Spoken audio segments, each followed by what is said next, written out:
하나님께서 이스라엘 백성을 이끌어 약속의 땅인 가나안 땅으로 인도하였던 여호수아에게 어떤 약속을 주셨는지를 먼저 오늘 말씀을 통해서 살펴보고자 합니다. 자, 여호수아서 1장 1절부터 4절까지의 말씀 한번 보실까요? 제가 읽어드리면서 설명을 할게요. 여호와의 종 모세가 죽은 후에 여호와께서 모세의 시종 눈의 아들 여호수아에게 일러 가라사대 내 종 모세가 죽었으니 이제 너는 이 모든 백성으로 더불어 일어나 이 요단을 건너 내가 그들 곧 이스라엘 자손에게 주는 땅으로 가라.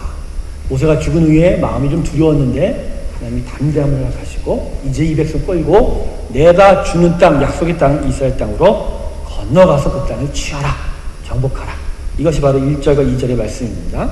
그런데 3절, 4절을 보시면 내가 모세에게 말한 바와 같이 무릇 너희 발바닥으로 밟는 곳을 내가 다 너희에게 주었노니 곧 광야와 이 레바논에서부터 큰 하수 유브라데에 이르는 해쪽 속의 온 땅과 또 해지는 편 대해까지 너희 지경이 되리라.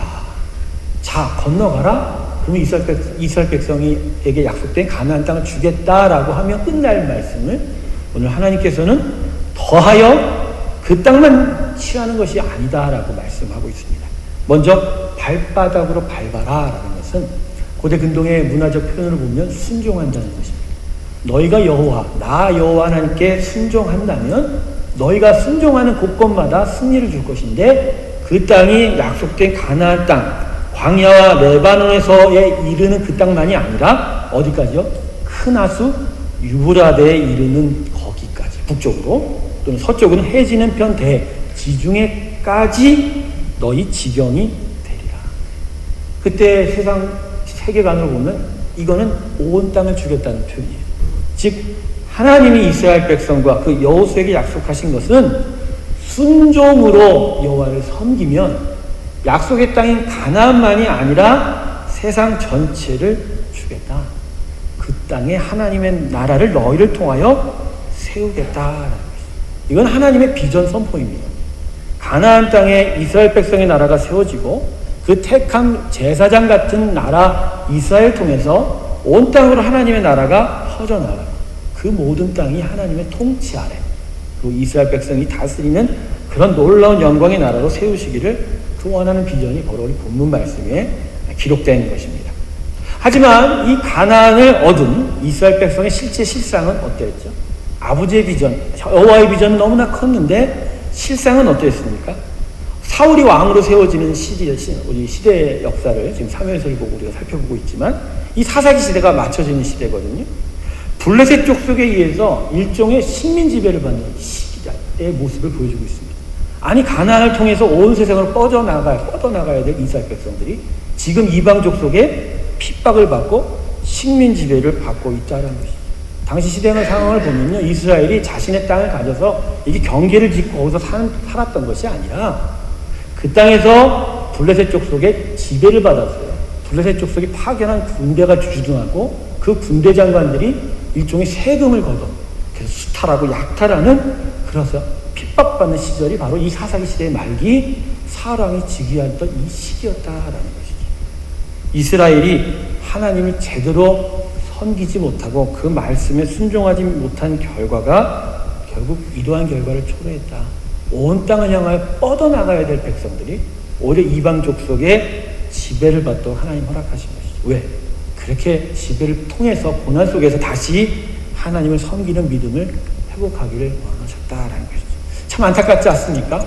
순종만 했다면 온 땅을 향하여 나아갈 수 있는 순종의 그 발걸음으로 나아가는 그 모든 땅들마다 하나님의 영광이 드러나고 그 땅의 아버지의 나라, 이스라엘 백성의 나라, 온 하나님의 택한 백성의 나라가 세워질 일이었는데 그 순종하지 못하여 어렵겠다 우리 얘기하지만 참 안타깝죠.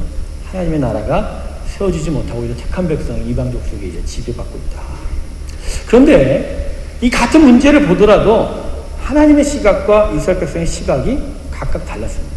하나님 지금 이스라엘 백성이 불순종했기 때문에 너희가 이방 족속의 지배, 그 핍박의 고난을 겪는다라고 말씀합니다. 내 택한 백성이 불순종하였기 때문에 내 나라가 세워지지 못했다라고 그 문제점을 지적하고 계속하여 반복하여 말씀하고 있습니다. 근데 이스라엘 백성은 그렇지 않았다는 거죠. 자, 이스라엘 백성은 그렇게 보지 않았어요. 자신들에게 이방 족속의 지배가 있고 그들에게 우리가 당하는 것은 우리에게 강력한 통치자가 없었기 때문이다. 그래서 이런 고난을 당합니다. 그래서 이 사무엘서를 보면 이스라엘 백성이 무엇을 요구합니까? 하나님께 왕을 요구하죠. 왕을. 이방 족속이 왕이 있기 때문에 우리를 지배하는 거 아닙니까? 우리에게도 왕을 주세요. 우리에게도 왕을 주시면 우리도 정말로 부강한 나라가 될 것입니다. 그러니까 하나님과 이스라엘 백성이 한 같은 문제를 보는 시각이 너무나 달랐다는 거죠. 결국 이러한 문제를 보는 시각의 차이가 사울왕의 타락의 아주 중요한 원인이 되게 됩니다. 자, 오늘 본문 13절을 보실까요? 사무엘이 사울에게 이르되 왕이 망령되이 행하였도다. 여러분, 여기서 망령되이라는 것은 바보 같다는 얘기예요. 어리석다라는 얘기예요. 너무나 어리석다라고 하나님께서 사무엘 통해서 말씀하세요. 사울이. 그 다음에 왕이 왕의 하나님 여호와께서 왕에게 명령하신 명령을 지키지 아니하였다. 사울이 하나님 말씀 불순종하였다. 당신이 왕이지만 사실 그 왕은 하나님 세우지 않았네요. 당신은 하나님의 말씀을 들어야 되는데 하나님 말씀을 순종하지 않았다.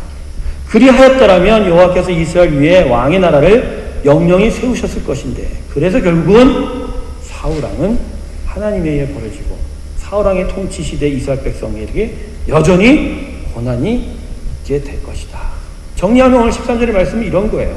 가장 중요한 부분은 사울이 지금 이스라엘 백성이 하나님이 이스라엘 백성을 향하여 보는 시각, 바로 내 말에 나의 뜻에 순종하지 않는 나라는 그 지적에 사울왕은 동의하지 않았다는 거예요. 사울왕은 동의하지 않았어요. 그래서 하나님의 말씀을 지키는 것이 가장 중요해도 불구하고 하나님의 지적에 동의하지 않으니 여전히 하나님의 말씀을 지키지 않는 불순종을 행하였고, 하나님께 불순종을 행하니 하나님의 입장에서는 결국 그 왕을 버릴 수밖에 없고, 그래서 결국 이러한 일에 대한 하나님의 평가는 이런 거죠. 참으로 사울 너는 어리석구나.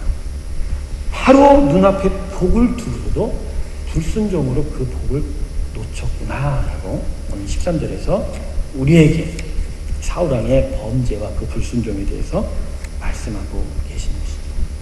오늘 우리의 주제는 불순종입니다. 그리고 그 불순종을 통해서 순종의 삶이 얼마나 축복된 삶인지를 함께 배우려고 합니다. 오늘 본문은 중요한 두 가지 단락으로 구성이 되어 있습니다. 첫 번째 단락은 하나님께서 사울의 불순종을 고발하시는 13절과 14절입니다. 하나님께서 당신의 생각과 뜻에 불순종한 사울을 꾸짖으시다가 이 13절과 14절에 그냥 중요한 메시지입니다. 그러니까 보면 그대로의 메시지예요. 그 두 번째 단락은 좀 떨어져서 19절과 23절 사이에는 나옵니다.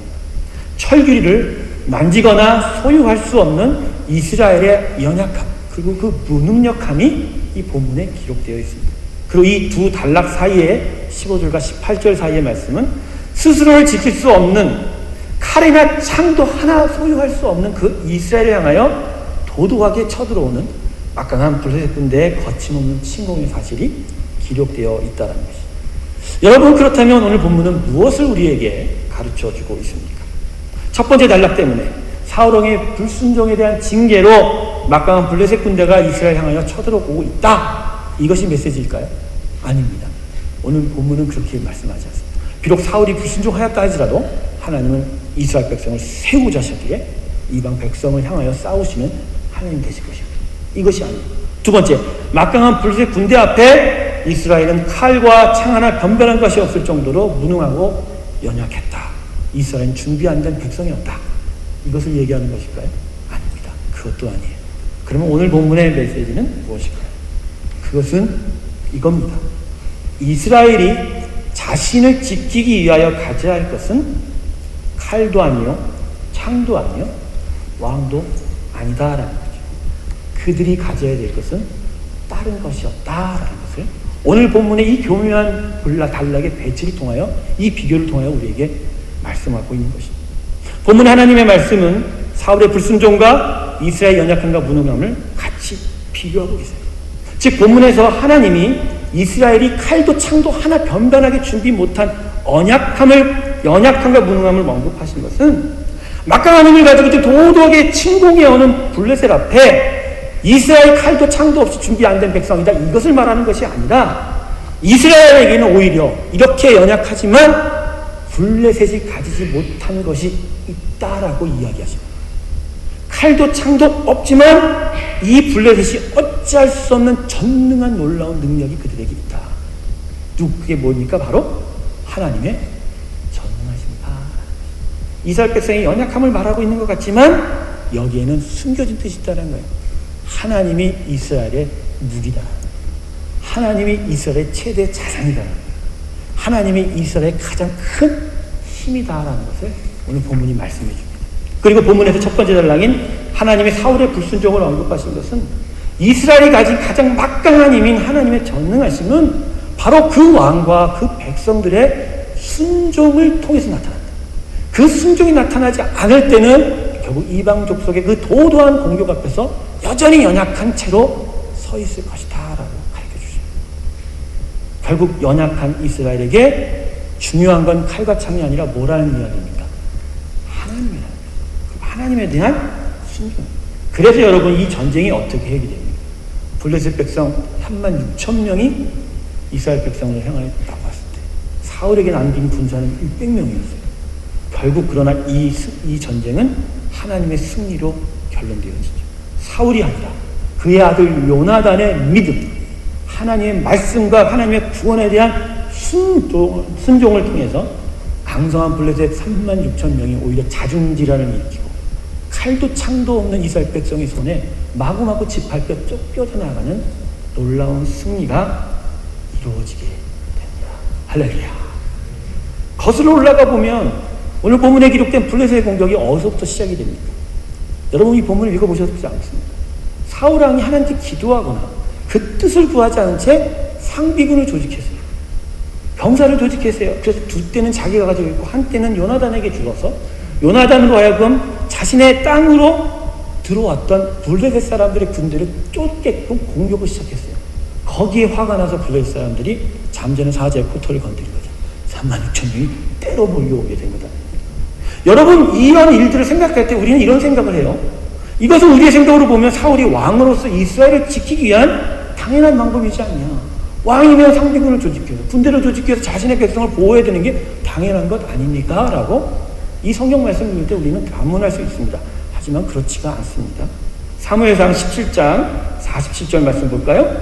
자, 자막입니다. 우리 같이 한번 한 목소리 읽겠습니다. 시작.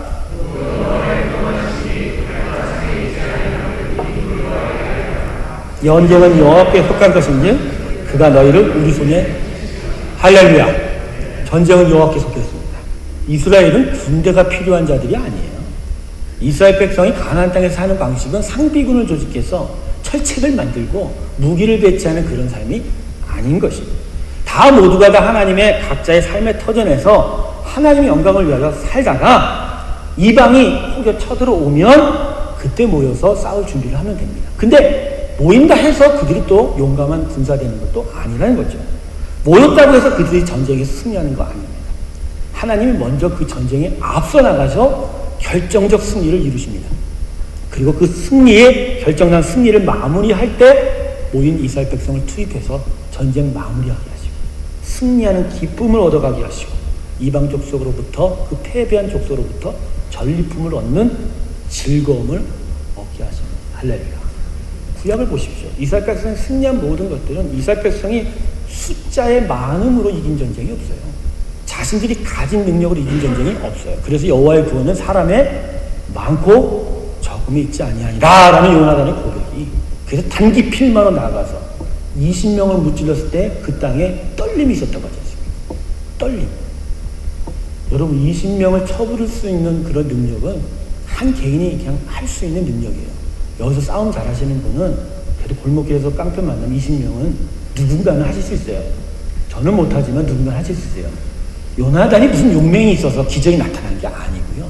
그가 믿음의 고백으로 여호와의 구원은 숫자에 달려있지 않다라는 것으로 나갔기 때문에 오히려 거기서 하나님 지진이 나타나고 이미 그 안에 반목되는 항복한 이스라엘 백성들이 숨어 있어서 결국 전세가 역전되면 이리 붙은 자가 또 저리 붙어서 결국 자중질환을 일으킬 수 있는 일이 이미 하나님께서 준비하셨다는 거예요.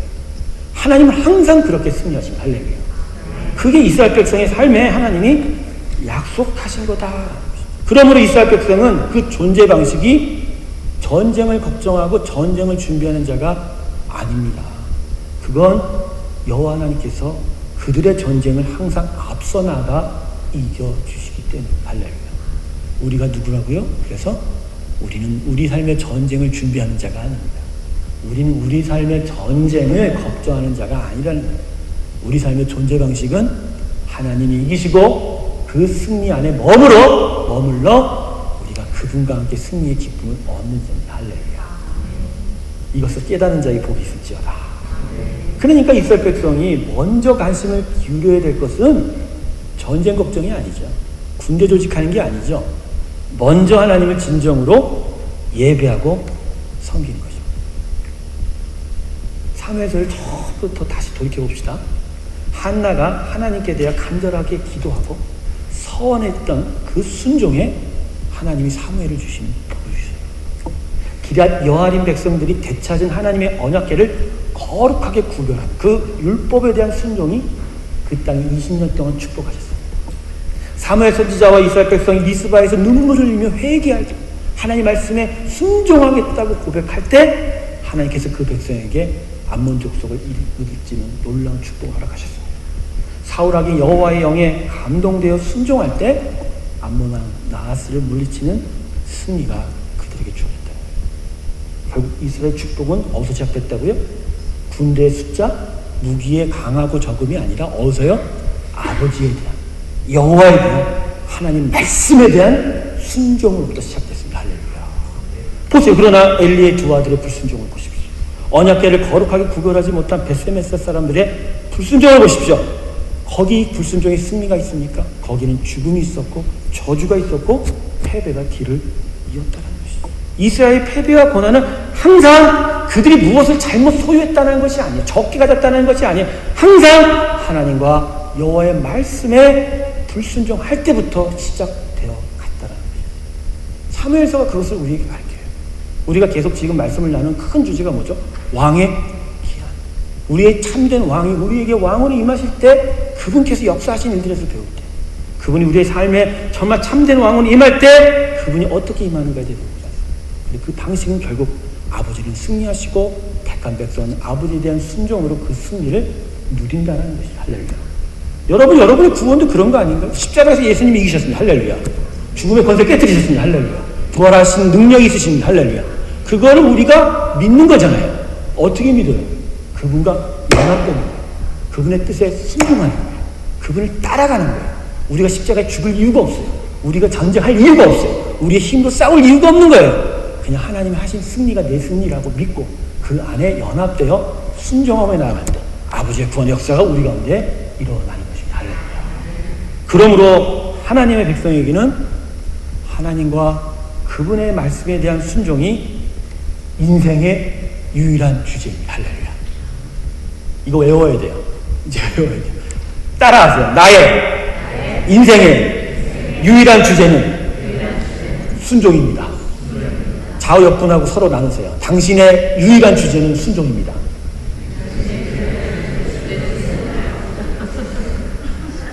아멘을 안 하시네, 서로가. 아멘을 해야지. 예. 여러분이 듣는다는 것은 상당히 평명적이에요. 듣고 마시는 분들이 꽤 많아요. 그래서 제가 중간에 꼭 이런 일을 합니다. 입체적으로 세우시려고. 꼭 자기의 고백으로 만들어 가실 때 이게 놀라운 축복됩니다. 할렐루야. 할렐루야. 그러니까 그래서요. 그냥 의미 없는 아멘은 능력이 없지만 하나님 말씀의 그 선한 진리에 대한 아멘은 여러분의 삶에 약입니다. 저는 리액션을 좋아합니다. 할렐루야. 할렐루야. 네, 그렇습니다. 먼저 하나님의 영광을 구하고 그래서 그분의 뜻에 대한 순종으로 살아가는 것이 우리 삶의 방식이다. 우리가 군대 조직할 필요가 없어요. 우리가 많은 것을 얻어서 나를 지킬 필요가 없다는 것입니다. 여러분, 우리가 살아가는데 결국 우리가 실수하고 결국은 우리가 넘어서야 될 부분이 뭐냐면 우리 삶의 울타리들이에요. 우리의 존재 방식 중에 어리석은 게 뭐냐면 내가 벌고 내가 얻고 내가 추구했던 것들을 통해서 그 안에서 내가 세이프하기를 원하는 거죠. 여러분, 돈이나 내가 가진 모든 것들, 특별히 관계, 자녀, 가족까지도 사실 나의 세이프로 생각하는 그것이 바로 인간의 본심이에요. 근데 하나님은 그것을 원치 않았어요. 욥기가 그걸 얘기하고 계세요. 그 울타리가 너를 보호하지 않는다는 거지. 그것 때문에 네가 나를 믿는다면 그건 의미가 없다는 거죠. 그래서 마귀의 참소에 하나님 허락하시지 않습니까? 그 모든 울타리를 다 걷어가실 때. 그러나 욥은 끝까지 버텼죠. 그러면 욥의 그 믿음 안에 하나님 다시 울타리를 세우죠. 왜? 욥은 그 울타리로 하나님을 믿는 것이 아니라 이제는 마음으로 하나님만이 나의 요새요 산성시요 반석인 것을 믿었기 때문에 할렐루야. 여러분에게 하나님 무지만히 축복하실 것입니다. 돈도 많이 버실 거예요. 여러분의 명예도 버실 것입니다. 그러나 어느 순간부터 문제가 되냐? 그것이 여러분의 안전을 지키는 요새가 된다고 믿기 시작할 때부터. 그게 내 삶에 가장 중요한 것이고 나를 보호할 방어막이 된다고 생각할 때부터 그 울타리는 무너져 가게 될 것입니다. 왜? 하나님은 원치 않으시기 때문에. 그러나 그 모든 것들이 있음에도 불구하고 아버지 난 이게 아니에요. 내가 원하는 건 당신입니다. 내가 원하는 건 하나님입니다. 난 하나님의 능력 외에는 딴 게 없습니다. 이렇게 고백할 때 오히려 그 울타리는 여러분 삶에 정말 하나님이 누리라고 주시는 큰 축복이 됩니다. 높은 산으로부터 시작된 물줄기는 어떤 경우에라도 바다로 흘러가게 되어 있어요. 그 어떤 바위와 산과 사막이 가로막을지라도 이 도도한 물의 흐름은 막을 수가 없어요. 이와 똑같아요. 하나님의 역사, 이걸 대사라고 전하는 게 역시 우리 세상의 대세. 그분의 창조와 구원과 종말의 역사의 인도함은 누구도 막을 수 없습니다. 여러분, 하나님이 창조하셨다는 것이 무슨 의미십니까? 그분이 만들었기에 그분이 모든 권한 가지고 있다는 것입니다. 태초에 하나님께서 천지를 창조하시냐 창세기 1장 1절은 우리에게 이것을 요구합니다. 너희에게는 아무 권한이 없어. 여호와만이 권한이 있다는 것입니다. 그분이 왕으로 다스리신다는 것은 무엇입니까? 그분이 우리 삶의 승리의 근원이자 시작이자 승리 그 자체가 된다는 겁니다. 할렐루야. 그분이 우리를 구원하시고자 아들을 십자가에 보내셨다. 이게 무슨 의미입니까? 십자가에 순종한 예수 외에는 구원의 능력이 없다라는 선언입니다. 그분이 아들을 다시 보내신다. 재림의 예수로 예수의 재림 앞에서 그 어떤 피조물도 심판을 피할 수 없다는 것입니다. 사랑하는 성도 여러분, 이러한 하나님의 창조, 타락에 대한 구원, 그리고 종말을 향한 그분의 도도한 역사의 흐름, 그 경륜 끌어가시는 힘 앞에 그 누가 이 일을 막아설 수 있습니까? 이 일을 막아서서 이 물결을 돌릴 수가 있을까요? 그저 우리가 하는 것은 간구하고 중보하는 것이죠. 아버지 이 역사의 흐름 앞에 우리 모두가 동행하게 해달라고, 동행하게 해달라는 기도 외에는 할 수가 없는 것이죠. 그러기에 순종은 우리 인간만이 아니라 그분이 창조하신 모든 창조 세계와 피조물의 유일한 주제입니다. 순종, 할렐루야. 그런데 인간만이 불순종하고 있다는 것이죠. 여러분 밖에 나가보세요. 우리 인간의 모습을 하지 않은 다른 모든 피조물들은 하나님께 순종합니다. 아무리 겨울이 되어도 따뜻한 봄 기운이 몰려오면 반드시 새싹은 땅에서 올라옵니다. 하나님이 주신 질서에 그들이 순종하는 것입니다. 그죠? 비가 오고 정말 하나님의 따뜻한 햇볕이 뻗칠 때 잔디밭에서 잠시 우렁우렁 자라게 됩니다. 그것도 하나님께 순종하는 것입니다. 어디 동물과 식물들이 하나님께 불순종합니까? 불순종하는 존재는 오직 누구라고요? 우리라는 거지. 이스라엘의 실수는 결국 이거예요. 하나님의 시각과 하나님의 판단에 동의하지 못했다는 것이죠. 동의하지 못했다. 사랑하는 성도 여러분, 모든 생각과 뜻의 출발을 하나님으로부터 시작하시고 주님이 축원합니다. 우리가 순종할 수 없는 부분은 바로 이런 거예요. 하나님의 역사의 대세를 인정할 때 결국 하나님 편에 서서 그 모든 생각과 뜻을 구별할 때 거기서 하나님의 일이 나타납니다. 여러분 아무리 하나님 말씀을 읽고 아무리 예배를 드리고 주께 기도해도 나의 인생으로부터 하나님을 쳐다보고 하나님의 말씀을 보면 결국 그 끝도 인생으로 돌아가고 나의 현실로 돌아오게 된다는 것이죠. 사람의 일로 끝나요. 사울이 여호와의 영에 감동을 받았잖아요. 그런데 어찌 그의 끝이 사람의 일로 끝나냐. 기브아 전투에서 어떻게 그렇게 버림받고 죽을 수밖에 없냐는 것이죠.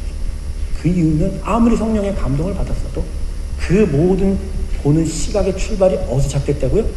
자기로부터 시작한 거예요. 나로부터 본 거예요. 나로부터 보았기에 하나님은 옵션이에요. 하나님은 레퍼런스예요. 하나님은 기준이 아니에요.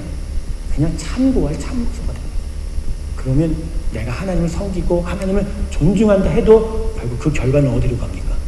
나한테도, 나의 인생, 나의 사람의 일로 마무리되는 것이죠. 그렇지만 여러분, 하나님의 입장에서 하나님 생각과 뜻에서 하나님을 보시고 그분의 말씀을 보면 그 결과는 180도 달라집니다. 하나님의 역사가 나타납니다. 하나님의 능력이 나타납니다. 그러기에 여러분, 가끔 제가 여러분과 함께 나누는 신앙 상담 중에 중요한 부분이 이겁니다. 나의 현실의 문제에서 항상 하나님 보지 말라는 거예요. 조금 뒤로 물러서서 말씀 안에 서서 거기서 하나님의 눈으로 나를 바라볼 수 있는 준비가 필요하고 훈련이 필요하다는 것이죠. 여러분, 말씀의 동행이 그래서 중요한 거예요. 여러분, 우리가 하나님과 동행하는 것이 그냥 동행하는 것이 아니라 그분의 말씀 안에서 그분의 생각과 뜻을 분별하며 그래서 그분의 시각으로 나의 문제를 바라볼 수 있는 지혜를 얻는 거예요. 그래서 오늘 하나님께서 뭐라고 하죠? 사무엘을 통해서 사울 왕을 보고 망령되 행하였다? 지혜가 없다? 무식하다? 정말 바보스럽구나. 말씀을 줬는데 말씀 안에서 지혜가 있고 그 길이 있는데도 불구하고 구하지 않으니, 찾지 않으니 모르니까 불순종할 수밖에 없다는 것이죠.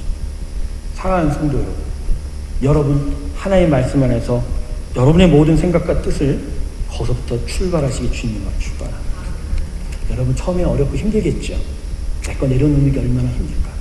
무겁고 어렵고 귀찮고 그렇게 계속해서 싫어지지만 하나님부터 시작하게 되면 결국에는 하나님께서 해결하시는 복된 인생이 됩니다. 말씀을 마치겠습니다. 결국 오늘 본문은 항상 언제나 그러하듯이 또다시 우리를 어디로 인도합니까? 십자가 앞으로 또 인도합니다. 하나님의 택한 백성으로 십자가의 구원을 확신하는 우리는 결국 우리의 삶의 방식을 어디를 바라봐야 된다고요? 십자가의 방식, 주님의 순종의 방식, 성부 하나님께 대한 온전한 순종으로 그 모든 구원을 이루신 그 방식 앞에 우리가 서는 것이죠. 그 방식을 배우고 그 방식을 따라가고 그 방식대로 살아갈 때 거기서 온전한 순종이 이루어지고 그 순종에 대한 축복을 하나님 약속하신 그대로 베풀어 주십니다. 여러분, 순종이라는 거 너무 어렵게 생각하지 마세요. 규칙을 어겨서 벌을 받거나 무슨 선을 넘어가거나 이런 정도가 아니에요. 순종은요, 놀라운 세계를 볼 수 있는 힘입니다. 순종이라는 그 무거운 짐이라고 생각하는 그 순간 놀라운 세계를 놓쳐요. 그러나 그 순종의 고개를 넘었을 때 우리가 경험하지 못한 엄청난 세상이 그 안에 그 너머에 숨겨져 있다는 것을 기억하시길 주님을 축원합니다. 그럴 때 순종은 우리를 얽매이는 굴레가 아닌 우리를 하나님의 광활하고 놀라운 축복의 땅으로 연결해주는 브릿지가 될 것입니다. 할렐루야. 이 귀한 축복이 저와 여러분 가운데 있기를 주님의 이름으로 축원합니다. 여러분, 순종하는 놀라운 백성들 되시기를 소망합니다. 기도하겠습니다. 감사하신 하나님 아버지, 오늘 우리에게